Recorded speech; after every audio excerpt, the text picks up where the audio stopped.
Hello students, आज एक बार फिर एक न्यू वीडियो के साथ आप लोगों के सामने। हमने अपनी लास्ट वीडियो में कैश बुक किया था, cash book part 1 single column cash book, जहां पर हम सिर्फ एक ही कॉलम बना रहे थे अमाउंट का, कैश का कॉलम। लेकिन जैसा कि आप सभी जानते हैं बेटा, एक बिजनेस में सिर्फ कैश में ट्रांजैक्शंस नहीं हुआ करती, बल्कि कैश के इक्विवेलेंट एक और चीज़ होती है जिसे हम कैश की तरह ही यूज़ करते हैं।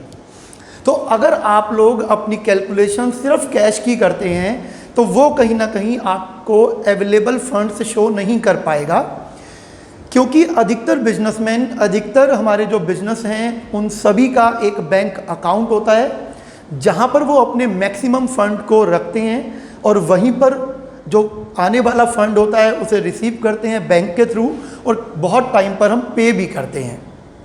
यानी कि आपके पास एक बिजनेस में ट्रांजैक्शंस करने के लिए कैश के इक्विवेलेंट, कैश के जैसा ही एक और चैनल होता है, एक और मोड होता है जिसे हम कहते हैं चेक। और वो चेक, हमें जो चेक होते हैं वो हमारे काम आते हैं बैंक के थ्रू ट्रांजैक्शन करने में, बैंक के अंदर जो हमारा पैसा रखा हुआ है उसे यूज़ करने के लिए। हमें किसी को पेमेंट करनी है तो हम कैश में भी कर सकते हैं और चेक के थ्रू भी कर सकते हैं। हमें किसी से पेमेंट रिसीव करनी है तो वो हमें कैश में भी पेमेंट दे सकता है और चेक से भी पेमेंट दे सकता है। अगर हम कैश में पेमेंट करेंगे तो हमारे पास से जाएगा कैश, जैसा कि हम जानते हैं, और अगर हम चेक से पेमेंट करेंगे तो बेटा हमारा बैंक का बैलेंस डिक्रीज हो जाएगा, क्योंकि वो चेक जिसको भी हमने दिया होगा वो जाकर हमारे अकाउंट से, बैंक अकाउंट से पैसे विड्रॉ कर लेगा। ऐसे ही अगर हमें कोई चेक से पेमेंट करेगा तो वो चेक हमें पहले अपने बैंक अकाउंट में डिपॉजिट कराना पड़ेगा। पैसा पहले हमारे बैंक में आएगा, उसके बाद हम उसे यूज़ कर पाएंगे, तो यानी कि बैंक इंक्रीज हो जाएगा। तो आपने देखा हमारे पास यहाँ पर एक बिजनेस में cash as well as cheque, दो ऐसी चीज़ें होती हैं, दो ऐसे मोड होते हैं जिनके थ्रू हम ट्रांजैक्शंस करते हैं, और ये दोनों बिल्कुल इक्विवेलेंट माने जाते हैं, जबकि कहीं ना कहीं इनका नेचर थोड़ा अलग है, बट ये फिर भी इक्विवेलेंट माने जाते हैं। इसीलिए एक सही कैलकुलेशन करने के लिए हमें कैश के साथ साथ बैंक कॉलम भी बनाना पड़ता है। और जब हम अपनी कैश बुक में अमाउंट के दो कॉलम बनाते हैं, cash as well as bank column, तो हमारी हो जाती है 2 कॉलम कैश बुक, और यही हमारी परफेक्ट कैश बुक है। एग्जामिनेशन पॉइंट ऑफ व्यू से देखें तो हमेशा 2 कॉलम कैश बुक ही आपसे एग्जाम में पूछी जाती है।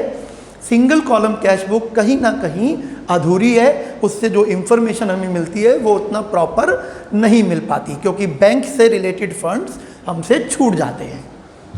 ठीक है जी, तो आप लोगों के सामने आज हमारा टॉपिक 2 कॉलम कैश बुक, जिसमें 2 कॉलम है, एक कैश का कॉलम और एक बैंक का कॉलम। आप देख पा रहे हैं बोर्ड पर सभी।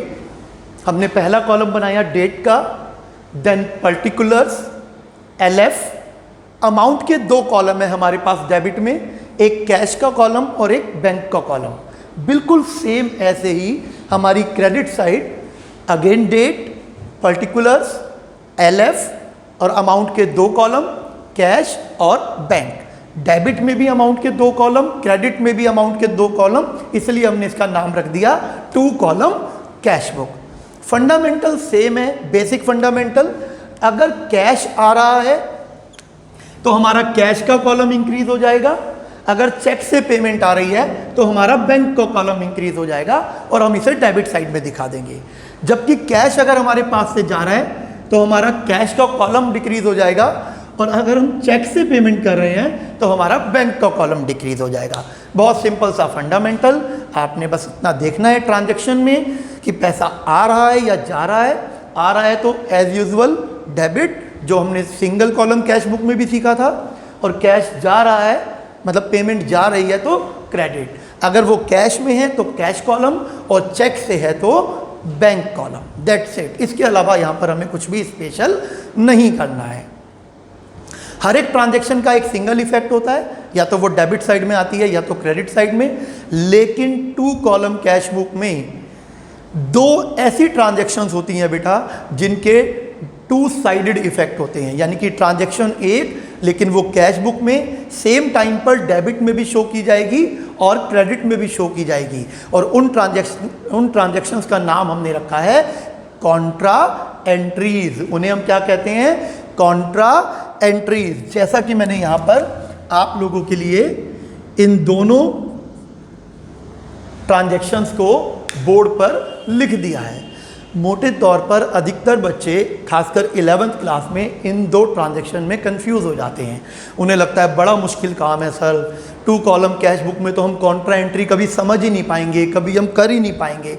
बट ऐसा नहीं होता। हम इन दो मुश्किल काम को पहले ही ख़त्म कर लेंगे और फिर उसके बाद अपना क्वेश्चन स्टार्ट करेंगे। Contra entries which have two sided effect, जिनके दो साइड इफेक्ट होते हैं, सेम टाइम पर वो कैश बुक में डेबिट साइड में भी रिकॉर्ड होती है और क्रेडिट साइड में भी रिकॉर्ड होती है, उसे हम कहते हैं कॉन्ट्रा एंट्रीज। और ऐसी सिर्फ दो ट्रांजैक्शंस हैं, एक है डिपॉजिटेड इनटू बैंक और एक है विड्रॉन फ्रॉम बैंक। एक है कैश का बैंक में जमा करवाना और दूसरी है कैश का बैंक से विड्रॉन, लेकिन ऑफिस पर्पस से, पर्सनल यूज नहीं आएगा यहां पर। तो डिपॉजिट इनटू बैंक और विड्रॉन फ्रॉम बैंक। और ये टू साइड, इनका टू साइडेड इफेक्ट है क्यों? बड़ी सिंपल सी बात है बेटा। जब आप डिपॉजिट करते हो बैंक में तो आप क्या जर्नल एंट्री पास करते हो? Bank account debit to cash account. जब आप विड्रॉ करते हो बैंक से तो आप क्या जर्नल एंट्री पास करते हो? Cash account debit to bank account. इन दोनों ही ट्रांजैक्शन में आप ध्यान से देखें तो एक कैश अकाउंट इन्वॉल्व है और एक बैंक अकाउंट, और हमारे पास दोनों कॉलम है।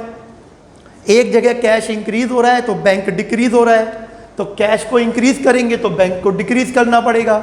दूसरी ट्रांजैक्शन में कैश इंक्रीज हो रहा है, फर्स्ट ट्रांजैक्शन में बैंक इंक्रीज हो रहा है और कैश डिक्रीज हो रहा है, तो बैंक इंक्रीज होगा और कैश डिक्रीज होगा। तो आपने देखा बिल्कुल सिंपल तरीके से एक ट्रांजैक्शन दोनों जगह पर जा रही है, क्योंकि सेम टाइम पर वहाँ पर कैश इंक्रीज हो रहा है और बैंक डिक्रीज, या फिर बैंक इंक्रीज हो रहा है और कैश डिक्रीज, क्योंकि इसमें हमारे दोनों कॉलम इन्वॉल्व हैं, कैश भी और बैंक भी। इसलिए हम यहाँ पर इसको दोनों साइड में शो करते हैं। जो इंक्रीज होता है उसे डेबिट साइड में, जो डिक्रीज होता है उसे क्रेडिट साइड में। ये बिल्कुल लेजर पोस्टिंग की तरह है और हम यहाँ दो लेजर बना रहे हैं एक साथ कंबाइन, कैश का भी और बैंक का भी। चलो मैं आप लोगों के लिए इसे करके भी दिखा देता हूँ। First transaction, bank account debit to cash account, deposited into bank या पेड इनटू बैंक या फिर सिर्फ बैंक। हमने कैश को बैंक में जमा करवाया। अब सोचकर देखो, हमने कैश बैंक में जमा करवाया, बैंक बढ़ गया सर और कैश डिक्रीज हो गया। सर ये तो बड़ा सिंपल है, सबको पता है। क्या हुआ? हमने बैंक में कैश को जमा कराया, बैंक इंक्रीज हो गया। तो मैं दिखाऊंगा बैंक इंक्रीज वाले कॉलम में, बैंक इंक्रीज, और ट्रांजैक्शन मैं इसको नंबर 1 दे देता हूं। और बैंक क्यों इंक्रीज हुआ? क्योंकि हमने उसमें कैश डिपॉजिट करवा दिया। बैंक इंक्रीज क्यों हुआ? क्योंकि हमने उसमें कैश डिपॉजिट करवा दिया। और सर कैश भी तो डिक्रीज हो गया क्योंकि वो कैश बैंक में चला गया, क्योंकि वो कैश बैंक में चला गया। तो आपने देखा सेम टाइम पर एक ट्रांजैक्शन से दोनों साइड हमारी इफेक्ट हो गई। और इसके आगे हम यहां LF वाले कॉलम में लिख देते हैं C फॉर कॉन्ट्रा, ताकि चेक करने वाले जो भी हमारे टीचर हैं, एग्जामिनर हैं, उनको पता लग जाए कि ये हमने कॉन्ट्रा एंट्री पास करी है। सेम ऐसे ही जब हमने बैंक से विड्रॉ किए तो cash account debit to bank account. अब बैंक से पैसा निकाल लिया, कैश बढ़ गया। अगर कैश बढ़ेगा तो कहां पर दिखाएंगे? डेबिट साइड में, कैश के कॉलम में। क्यों बढ़ रहा है कैश? क्योंकि हमने बैंक से निकाला है पैसा। बिल्कुल लेजर पोस्टिंग की तरह लेजर वाले रूल लगा रहे हैं। अगर कैश के कॉलम में दिखा रहे हैं तो कैश का नाम नहीं आएगा, हमने बैंक का लिख दिया। बैंक के कॉलम में दिखा रहे हैं तो हम कैश का नाम लिखेंगे। हमने सीखा था ना लेजर पोस्टिंग में, बाय। अब बैंक इंक्रीज हो गया, बैंक डिक्रीज हो गया क्योंकि हमने बैंक से पैसा निकाला था। तो डिक्रीज कॉलम में, C4 कॉन्ट्रा, 2 कॉन्ट्रा एंट्री पास, इसके अलावा कोई कॉन्ट्रा एंट्री होती नहीं है। अब आप खुद समझ लो कि जो सबसे ज़्यादा मुश्किल लगने वाला पार्ट था वो भी हमने ख़त्म कर दिया। ठीक है भाई, होपफुली आपको यहाँ तक चीज़ें क्लियर हो गई होंगी। यहाँ बोर्ड पर आपके सामने मैंने एक क्वेश्चन भी लिखा हुआ है। अब मैं एक 2 कॉलम कैश बुक का क्वेश्चन करता हूँ, आप लोग ध्यान से देखो। इसमें हम कॉन्ट्रा एंट्री को प्रैक्टिकली भी करके देखेंगे, थियोरटिकली मैंने आपको इसको समझा दिया कि हम इसे क्यों और कहाँ पर प्लेस करते हैं और इसे कॉन्ट्रा एंट्री क्यों कहते हैं। ठीक है भाई, चलो करते हैं फिर आगे। हाँ जी, तो क्वेश्चन आप लोगों के सामने 2020 January 1 there is cash balance and bank balance. देखो अब हमारे पास यहाँ पर इन्होंने हमें क्वेश्चन भी 2 कॉलम कैश बुक के अकॉर्डिंग ही दिया। हमें इन्होंने कैश के बैलेंस के साथ साथ बैंक का बैलेंस भी दे दिया, यानी कि जो हमारे पास बिजनेस में कैश जो करेंसी होती है उसमें जो अवेलेबल है, और बैंक जो पैसा हमारा बैंक में डिपॉजिट है जो हम बैंक के थ्रू यूज़ कर सकते हैं या बैंक से विड्रॉ करके। तो कैश का बैलेंस है हमारे पास यहाँ 50,000 रुपये और बैंक का बैलेंस है हमारे पास यहाँ पर 40,000 रुपये 1 जनवरी 2020 को। और जैसा कि हम जानते हैं कि कोई भी बैलेंस होता है और हम किसी अकाउंट को स्टार्ट करते हैं तो हम लिखते हैं बैलेंस ब्रॉट डाउन। ठीक है जी, और क्योंकि ये कैश और बैंक का बैलेंस है, पॉजिटिव बैलेंस है, तो हम अपनी कैश बुक में लिखेंगे 2020 January 1 to balance brought down. Cash के कॉलम में 50,000, बैंक के कॉलम में 40,000। सिंपल।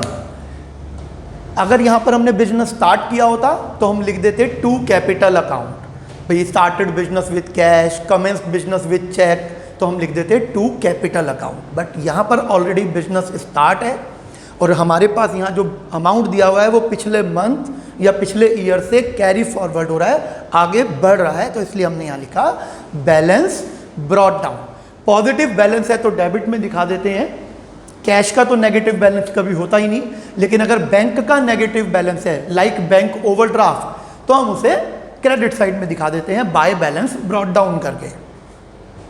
ठीक है जी, हमारा next January 5 cash received from sale of shares. अब हमारे पास कैश आ रहा है, कैश, और वो भी कैश की फॉर्म में ही आ रहा है। हमने शेयर्स सेल करे हैं, अपनी कोई इन्वेस्टमेंट बेची है 50,000 रुपये की। क्योंकि पैसा आ रहा है तो हम यहाँ डेबिट साइड में दिखाएंगे जनवरी 5, और क्योंकि हमने शेयर्स सेल करे हैं तो हम दिखाएंगे टू शेयर्स अकाउंट कैश 50,000 रुपये। अगर ये हम चेक से पैसा रिसीव करते तो हम बैंक के कॉलम में दिखा देते। हमेशा याद रखना ये हमारी इंक्रीजिंग साइड है और ये हमारी डिक्रीजिंग साइड है, यहाँ पैसे का आना और यहाँ पर पैसे का जाना।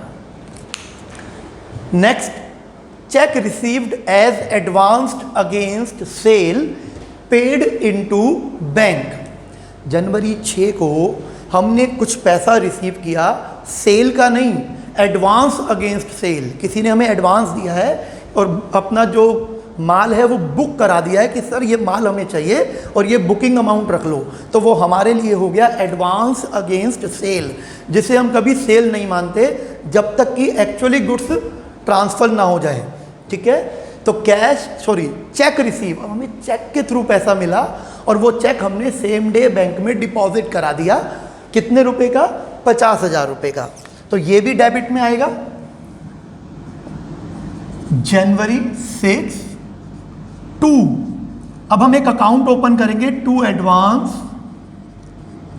अगेंस्ट सेल अकाउंट, और अमाउंट क्योंकि चेक से मिला है और हमने चेक को बैंक में डिपॉजिट करा दिया है तो ये चला जाएगा बैंक में। आपने देखा पैसा आया कैश में तो कैश कॉलम डेबिट, और पैसा आया चेक के थ्रू चेक की फॉर्म में तो bank column debit. Paid to Riya by cheque, अब हमने जनवरी 7 को रिया को पेमेंट कर दी और चेक के थ्रू पेमेंट करी और हमें उस पर डिस्काउंट भी मिला। जैसा कि सिंगल कॉलम कैश बुक में भी आपको बताया गया था, डिस्काउंट अलाउड या discount receive is a non cash transaction, तो it will not recorded in cash book. In any cash book, single column और 2 कॉलम। तो डिस्काउंट रिसीव हमें यहाँ शो नहीं करना, it will be transfer to journal proper. लेकिन जो check हमें मिला है, सॉरी चेक हमने जो दिया है paid to Riya by cheque, वो हमें दिखाना पड़ेगा जनवरी 7 पेमेंट साइड में। 2020 जनवरी 7 बाय रियाज अकाउंट 20,000 रुपीज बैंक के कॉलम में। पेड वेजेस इन कैश, फिर से पैसा जा रहा है भाई। सर ये तो बड़ा आसान है, ये तो ऐसा लग रहा है जैसे कोई गेम खेल रहे हैं, कुछ आ रहा है तो डेबिट, कुछ जा रहा है तो क्रेडिट। बेटा पूरी की पूरी अकाउंट्स ही ऐसी है, बड़ी आसान। अगर एक बार लॉजिक समझ में आ जाए तो करने के लिए कुछ नहीं बचता। पेड वेजेस इन कैश 10,000 रुपये पैसा गया, और वो भी कैश में गया, इसलिए cash column. Received a cheque, अब फिर हमें एक चेक मिला from A, received a cheque from A and sent into bank, और हमने इस चेक को बैंक में डिपॉजिट करा दिया। पैसा फिर आ रहा है in the form of cheque January 10 to A's account. 6,000 रुपये का चेक है, बैंक में चला जाएगा। ड्रॉन फ्रॉम बैंक, लो भाई ये हमारी इंपॉर्टेंट ट्रांजैक्शन आ गई भाई, ये हमारी इंपॉर्टेंट ट्रांजैक्शन आ गई। ये मैं यहाँ पर स्टार लगा दिया इस पर, ड्रॉन फ्रॉम बैंक। कोई बताएगा मुझे ये क्या है? यहाँ पर ड्रॉन फ्रॉम बैंक यानी कि बैंक से पैसा निकाला, और क्योंकि पर्सनल यूज वर्ड नहीं है तो ऑफिस पर्पस से निकाला। हाँ, ये हो गई हमारी कॉन्ट्रा एंट्री। कौन से वाली कॉन्ट्रा एंट्री? सेकंड वाली जो हमने आज सीखी थी, विड्रॉन फ्रॉम बैंक, बैंक से कैश निकाल लिया। सर ये तो बैंक डिक्रीज हो गया, बैंक से पैसा निकाल लिया तो बैंक तो डिक्रीज हो गया और कैश इंक्रीज हो गया। कैश इंक्रीज हो गया तो डेबिट करेंगे कैश को 10,000 रुपये से। जनवरी 12 कैश इंक्रीज हो गया तो कैश इंक्रीज हो जाएगा टू बैंक अकाउंट, और क्योंकि बैंक से पैसा निकाला तो बैंक डिक्रीज हो गया जनवरी 12 बाय कैश अकाउंट, क्योंकि हमने कैश में निकाल लिया। सी फॉर कॉन्ट्रा। एक ही टाइम पर एक ही ट्रांजैक्शन में हमारा कैश बुक डेबिट भी हो गया, क्रेडिट भी हो गया। जबकि ध्यान से देखें तो cash book cash column debit हो रहा है और cash book bank column credit हो रहा है। ठीक है जी। तो ये आपके सामने कॉन्ट्रा एंट्री इंपॉर्टेंट है, इसकी आपको थोड़ी प्रैक्टिस करनी पड़ेगी। मैं यहाँ भी स्टार लगा देता हूँ ताकि आपको याद रहे। वैसे तो इसके आगे सी लगा हुआ है बट फिर भी इसकी आपको प्रैक्टिस करनी है। Paid office salaries in cash January 15। Sir ये तो आसान है, हम खुद कर लेंगे। जनवरी 15 पेड ऑफिस सैलरीज, हमने सैलरी पे कर दी और वो भी कैश में, पैसा जा रहा है, cash column credit. Sold goods in cash and banked the same January 20, हमने गुड्स को कैश में बेचा और उस पैसे को बैंक में जमा करवा दिया सेम टाइम पर। जब सेम टाइम पर जमा करवा देते हैं तो हमें स्पेशली अलग से कॉन्ट्रा एंट्री पास करने की ज़रूरत नहीं होती। हम सीधा लिख देंगे जनवरी 20 टू सेल्स। अब हमने गुड्स बेचे हैं तो हम सेल्स अकाउंट लिखेंगे। टू सेल्स बैंक कॉलम 20,000 रुपये। तो बेटा अगर हम आज गुड्स कैश में बेचते और कैश को आज रिसीव करते और किसी और दिन बैंक में डिपॉजिट करते तो आज ये एंट्री कैश कॉलम में आती और जिस दिन डिपॉजिट करते उस दिन कॉन्ट्रा एंट्री पास करते। लेकिन अगर आप same day same date same time पर उसे बैंक में डिपॉजिट कर रहे हैं तो आपको सेपरेट कॉन्ट्रा एंट्री पास करने की ज़रूरत नहीं है। ठीक है जी। अगर आप कर भी देते हैं तो भी उसे गलत नहीं माना जाएगा, आप कर सकते हैं। लेकिन हम एक सिंपल काम को करने के लिए एक्स्ट्रा काम क्यों करें? हमारा टाइम भी वेस्ट हो जाएगा। Time is very important. जब हम किसी अकाउंट्स के एग्ज़ाम को अटेम्प्ट कर रहे होते हैं तो सबसे इम्पॉर्टेंट थिंग जो हमारे माइंड में चल रही होती है वो होता है टाइम। हमेशा आपने अपने सीनियर्स से ये कहते सुना होगा या आपने खुद भी एक्सपीरियंस किया होगा कि अकाउंट्स का पेपर आता तो था लेकिन ये बहुत लेंदी था और हमारा छूट गया टाइम के कारण। तो हमें टाइम का मैनेजमेंट करना सीखना होगा। ये छोटी छोटी बातें होती हैं जहाँ पर हम टाइम को सेव करके अपने पेपर को टाइमली कंप्लीट कर सकते हैं। पेड रेंट बाय चेक, पैसा फिर जा रहा है। बाय रेंट, भाई अब रेंट तो देना ही पड़ेगा ना। अगर आपने कोई फैक्ट्री या ऑफिस रेंट पर लिया है तो, और चेक से दिया है तो बैंक के कॉलम में आएगा। फिर है paid into bank, paid into bank, हाँ जी बिल्कुल सही कहा। Again Contra entry, deposited into bank, paid into bank. हमने कैश को बैंक में डिपॉजिट करवा दिया, बैंक बढ़ गया, कैश डिक्रीज हो गया। बैंक इंक्रीजेज और कैश डिक्रीजेज। सर डेबिट जो इंक्रीज होता है उसे हम डेबिट करते हैं और जो डिक्रीज होता है उसे क्रेडिट। तो बैंक डेबिट होगा यहाँ पर और कैश क्रेडिट होगा यहाँ पर। कितने अमाउंट से? 20,000 रुपये से। तो बैंक को करेंगे डेबिट, C4 कॉन्ट्रा, डेट है हमारी जनवरी 30, टू कैश। जब बैंक कॉलम है तो हम लिखेंगे कैश और यहां पर कैश को करेंगे क्रेडिट। कैश कम हो रहा है बैंक के नाम से, C4 Contra.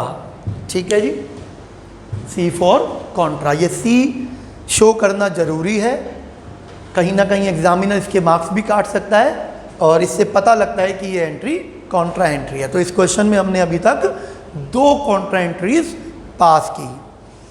Next, January 31, honoured our own acceptance by cheque. ये एंट्री भी थोड़ा इंपॉर्टेंट है, थोड़ी डिफरेंट सी भी है।